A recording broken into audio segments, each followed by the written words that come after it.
ရောင်ကြီးဖြာနဲ့နဲ့ခင်မမင်္ဂလာပါနေသိရဲ့အာယုဥမာမင်္ဂလာပါရှင်လေးတွေဒီနေ့လေးဟာမင်္ဂလာပါကိုယ်စိတ်နဲ့ဖြာခြင်းမှာချမ်းသာပါစေသောအလင်းကြီးနဲ့ရောင်ချီဥမာမင်္ဂလာပါချင်းငတ်တွတွန်းတဲ့ဥတာမင်္ဂလာပါနှုတ်ထားခဲ့ဒီနေ့ဥမာမင်္ဂလာပါ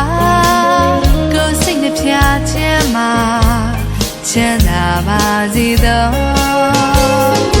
မင်္ဂလာရှိစေသောမင်္ဂလာရှိစေသောမင်္ဂလာရှိစေသောဖယားတရားတန်ခါမိဘဆရာပူဇော်တာ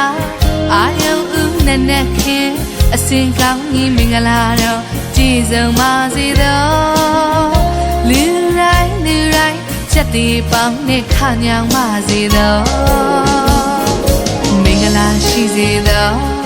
မင်္ဂလာရှိစေသော